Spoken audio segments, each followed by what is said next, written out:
are at a loss to explain what is causing this weather and why it has taken them by surprise. That sudden drop in temperature has half an hour ago. Mexican officials closed the border in the light of so many U.S. refugees. We prepare to go live to Los Angeles. Are you getting this on camera?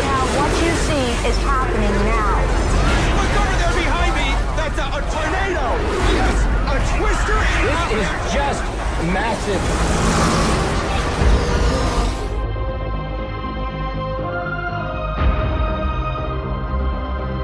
It's been dormant for 400 years. That is until 2010 when it started erupting again. And residents there have been reporting on increased activity there for the past few weeks and getting some very scary imagery just like this. So it's a serious situation.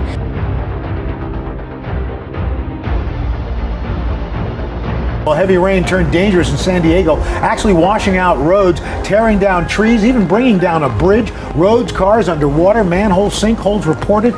Desert Center, California, a bridge collapsing, trapping a truck beneath the debris. Fire officials say this is some of the heaviest rain they've ever seen.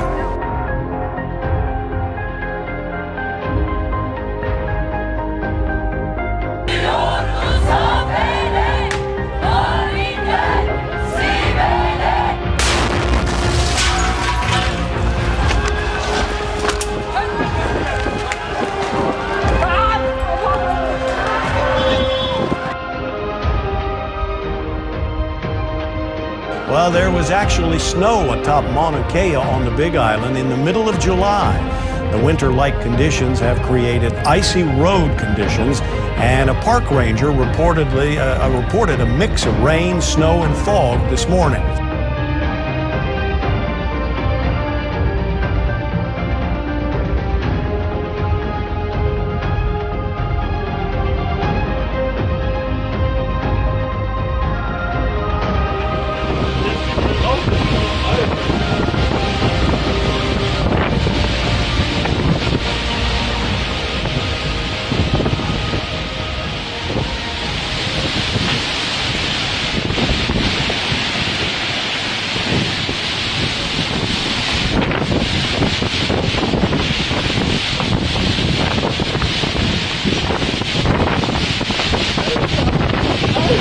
Die Bäume hast gleich Alter.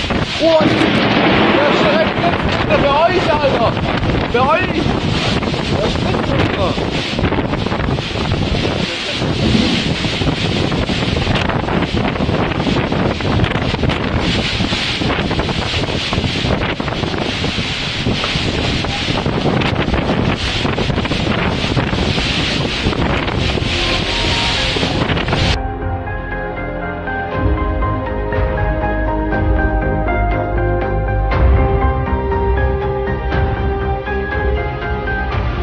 It was another hot day in our islands, hitting 90 degrees in Honolulu, and it could get even hotter this weekend. But it was also pretty chilly.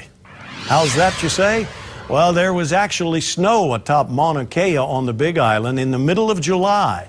The winter-like conditions have created icy road conditions, and a park ranger reported a mix of rain, snow, and fog this morning. As a result, the road to the summit is closed at the Visitors Information Station. So how can it be so hot on the ground but so cold on the mountain? Justin Cruz joins us with more. Just. Yeah, Joe, it's all about elevation. Temperatures decrease with elevation, at least initially, and weather balloons are launched from Hilo and Lihue daily. They track some of the numbers coming out, and this is what we saw today at different elevations. 5,000 feet, it was about 71 degrees, and then 10,000 feet, 28 degrees, already below freezing. 19,000 feet, it was 12 degrees. So you could see how it starts warmer and gets colder through elevation. But these are normal temperatures. We see this every day. But it wasn't the cause of the snow. The snow was caused by added moisture. We had some thunderstorms that fired off the Big Island last night, and the thunderstorms can send clouds and moisture anywhere to 15, 30,000 feet or higher. And that's how that moisture got up to the Big Island summits and, of course, froze, and we have some snow. But for most of us that live near sea level, we feel the heat. This is the heat index at this hour right now. It feels like 91 in Honolulu, 93 in Kailua Kona, 87 in Lihue, and 86 in Kahului, 85 in Hilo. So that's what we're really feeling near the surface. We'll have more on the weekend weather coming up a little bit later. Joe, back to you.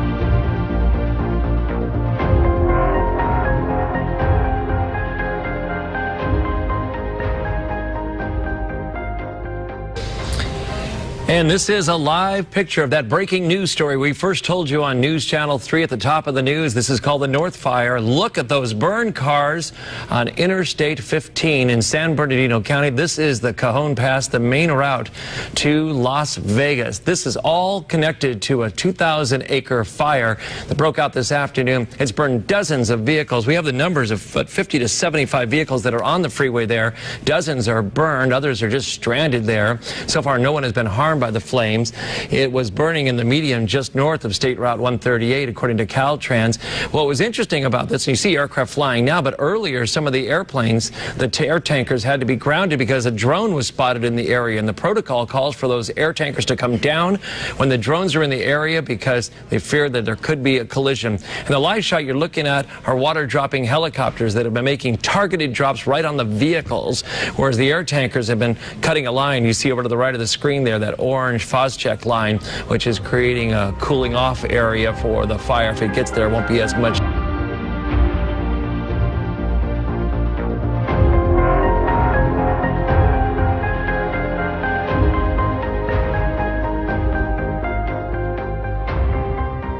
The annual State of the Climate report released Thursday said 2014 was the warmest year on record, going back 135 years. Temperatures continued to rise and glaciers kept shrinking. The impact has been dramatic in Greenland, the huge ice-covered island between the North Atlantic and the Arctic Oceans. Here's Vanita Nair. Almost 8 years to the day, in 2007, it was 35 degrees below zero on top of Greenland's vast ice sheet. Strong winds and blowing snow were more the norm for researchers there. This summer, the sun is shining and the ice is thinning, 27 degrees above zero, 62 degrees warmer. Researchers are trying to determine if the warming is a trend. The world's second largest ice body, Greenland, is more than 1/4 the size of the continental United States, and its ice nearly 2 miles high at its thickest.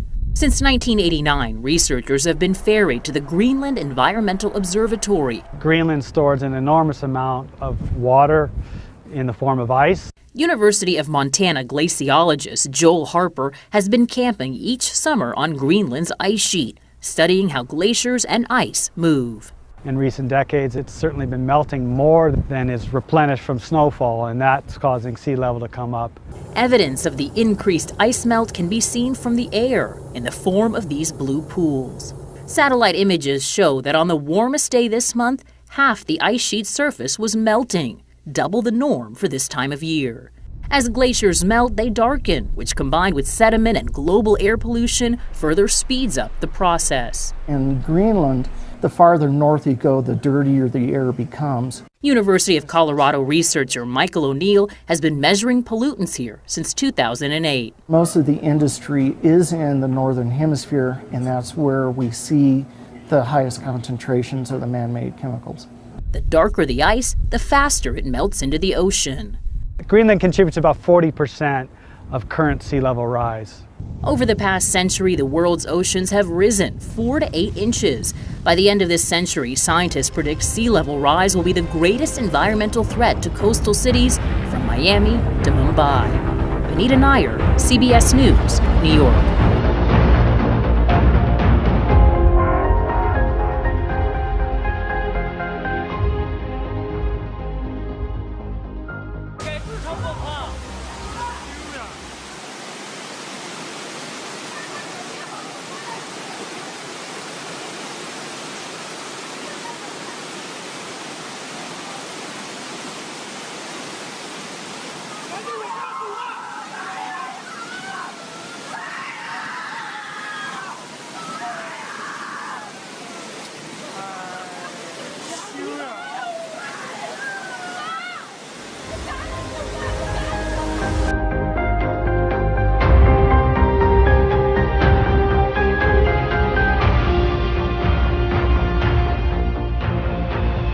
heavy rain turned dangerous in San Diego, actually washing out roads, tearing down trees, even bringing down a bridge. Roads, cars underwater, manholes, sinkholes reported.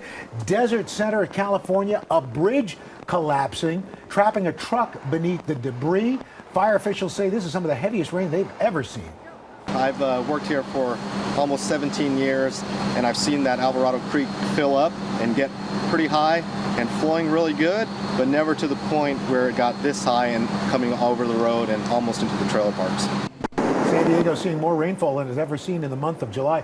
I-10 still closed just outside of Palm Springs because of a 30-foot chunk of bridge collapse.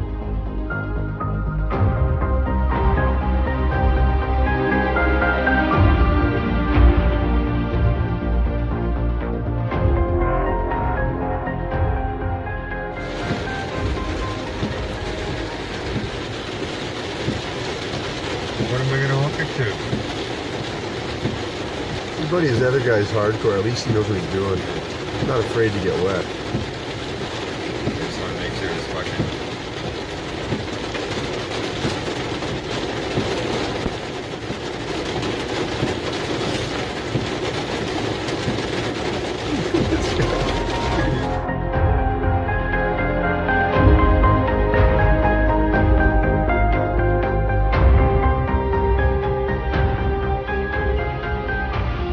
Clean up the mess left behind by the area's first tornado in nearly a decade.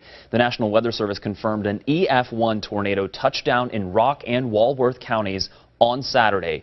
In Johnstown, near Janesville, the tornado ripped through a barn and destroyed 2 farm buildings nearby. Just a mess left behind. Officials say that tornado traveled 5 miles.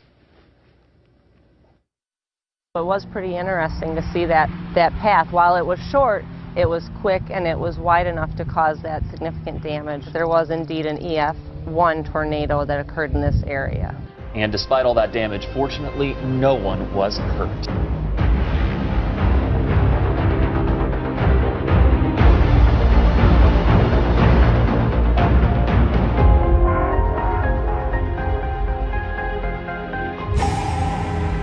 If you are as fascinated by volcanoes as the rest of us are here at the Weather Channel, you must feast your eyes on this. This is from Mount Sinabung in Sumatra, Indonesia. Now, this volcano sits at more than 8,000 feet tall and has been dormant for 400 years. That is until 2010 when it started erupting again. And residents there have been reporting on increased activity there for the past few weeks and getting some very scary imagery just like this. So it's a serious situation. Another volcano that we wanted to bring you, time-lapse video of this out of Colima, Mexico. This volcano has been active in years past, but reported to be the most intense activity since early 1900s. I'm Danielle Banks, the Weather Channel.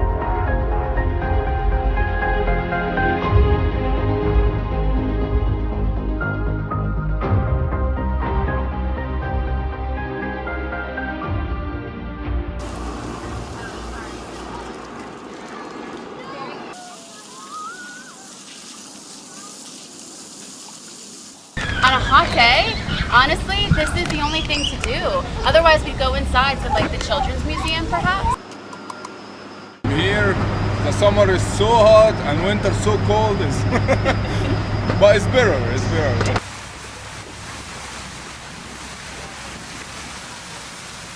I took a vacation day and I'm out here just trying to cool off from the extreme heat and just having fun with my family. You want to enjoy the sunshine, of course, but then can't sit out in the blistering heat. So I think, yeah, just finding some shade for us to sit while the kids run in the water. This kind of heat can be dangerous. People have to make smart decisions. People, of course, have to stay hydrated. Don't stay out in the sun any longer than you have to. Be aware of the challenge of this circumstance.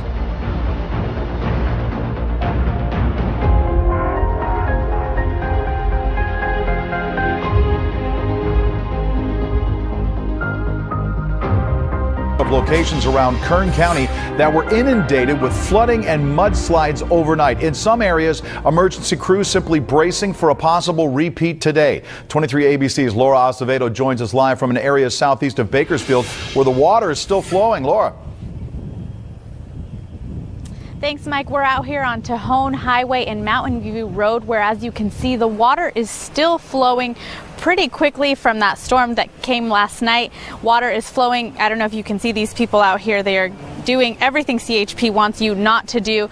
But earlier this morning, crews were out here rescuing the driver of this vehicle. He was stuck through the floodwaters, had to get onto the roof. Fire crews from County Department Truck 41 came out here and had to rescue him and get him out of that vehicle. He was not injured. Now let's take a look at some video from earlier this morning. You can see the stream of water was rushing a lot quicker. Now it has seemed to gone down, but fire crews, CHP saying if you see barricades like this, do not go through them. CHP is not out here right now, but they are saying this road remains closed and you should not go through it. Do not get into the water at all. The water is moving faster than it appears, and your car or yourself, you could get swept away. Back to you.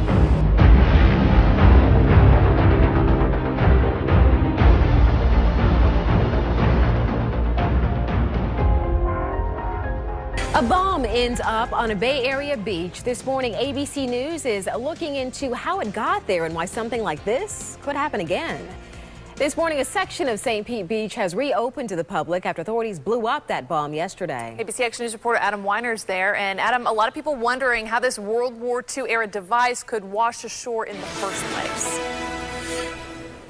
Yeah, I know a lot of people, it might seem strange for a World War II era bomb to wash ashore from the Gulf of Mexico in the first place, but according to a congressional report, there may actually be a lot of unused weapons that were actually dumped in the Gulf of Mexico in the years following World War II. Obviously, one of them appears to be what blasted here yesterday. Take a look at the blast hole left behind from that device that was found. These are photos from a viewer who sent them to us.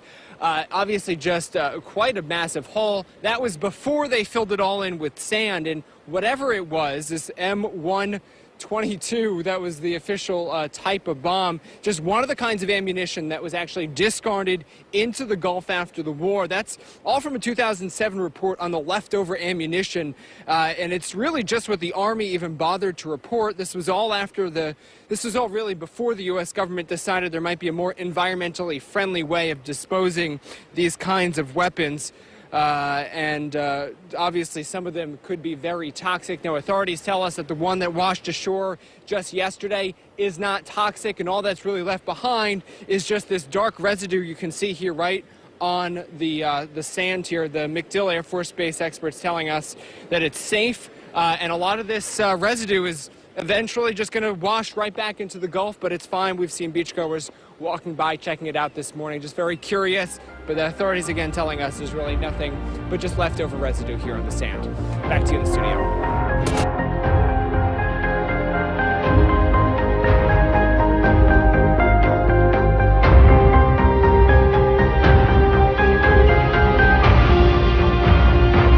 Film footage more than 8 decades old is center stage in Great Britain tonight.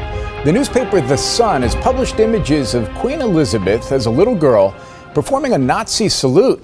And as Jonathan Vigliotti tells us, Buckingham Palace is firing back.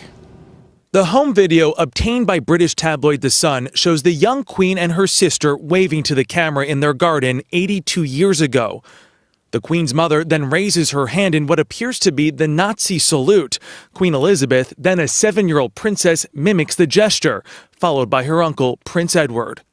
The film has raised eyebrows, but royal supporters say it was taken in 1933, long before the atrocities of World War II came into focus. Hitler being in power probably for about 6 months. Princess Elizabeth is 7, Princess Margaret is 3. Dickie Arbiter is the former press secretary to the Queen. Nobody knew what was in store until very much later in the 30s. That's when public opinion towards Hitler evolved. Case in point, in 1938, England's soccer team came under fire for giving the salute before a game in Berlin. But public opinion didn't stop Prince Edward from flirting with fascism. He soon became a known Nazi sympathizer. In 1937, after abdicating to marry Wallis Simpson, Edward visited Hitler and spent time with his troops. The Sun's managing editor, Stig Abel, called the video one of the earliest known records of Edward's Nazi support. The fact remains that in 1933, led by a man who was to become Edward VIII, the British royal family were doing Nazi salutes to a video. The Sun released the video just 3 weeks after the Queen made her first visit to a former Nazi camp in Germany. In a written statement today, Buckingham Palace said it's disappointing that film, shot 8 decades ago and apparently from Her Majesty's personal family archive, has been obtained and exploited in this manner. Buckingham Palace tonight investigating how the Sun got a hold of this private home video. Jim, the paper is not naming their source. Jonathan Vigliotti covering for us tonight in London. Thank you.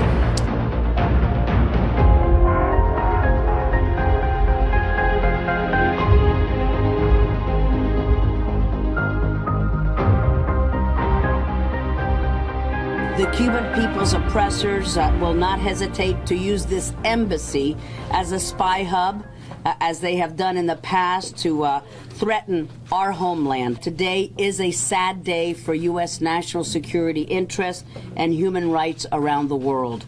The Castro regime does not represent the people of Cuba, because the people of Cuba cannot elect their leaders. Why do I say that? In the presentation today, you heard the foreign minister and others continue to say, on behalf of the Cuban people. Those are words that they cannot say because they do not represent the Cuban people. One thing is the regime, another entity altogether is the people of Cuba. A Cuban embassy will represent the Cuban intelligence services that actually are the ones who commit the human rights violations against the Cuban people.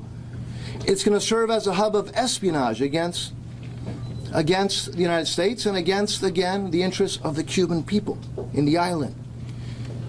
It will serve the interests of the military, the generals that illegally smuggle weapons to our enemies or our adversaries.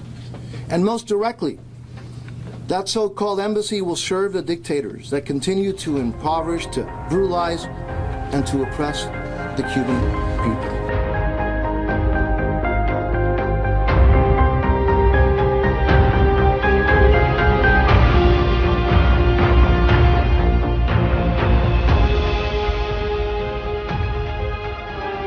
Bize kolay gelsin yoldaşlar.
Well, there was actually snow atop Mauna Kea on the Big Island in the middle of July. The winter-like conditions have created icy road conditions, and a park ranger reported a mix of rain, snow, and fog this morning.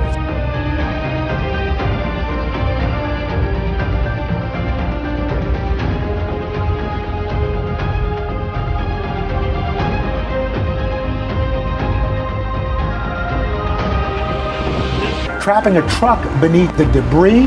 Fire officials say this is some of the heaviest rain they've ever seen.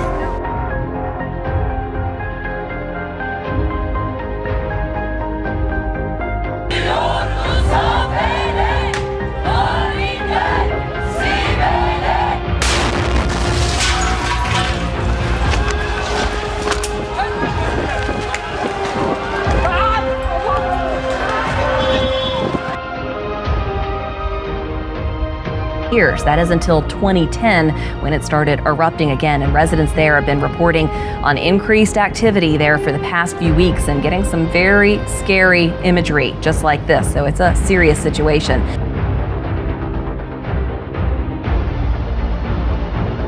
Well, heavy rain turned dangerous in San Diego, actually washing out roads, tearing down trees, even bringing down a bridge. Roads, cars underwater, manhole sinkholes reported. Desert Center, California, a bridge collapsing.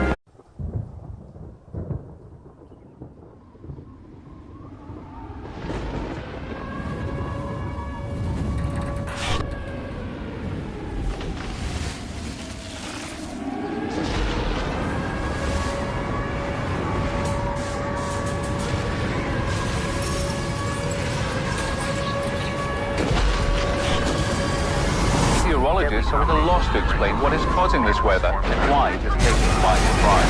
That sudden drop in temperature as half an hour ago. Mexican officials closed the border in the light of so many U.S. refugees. We prepare to go live to Los Angeles. Are you getting this on camera? What you see is happening now.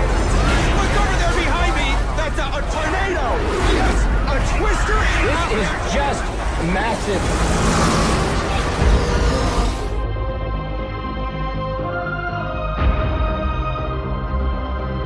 Has been dormant for 400 years.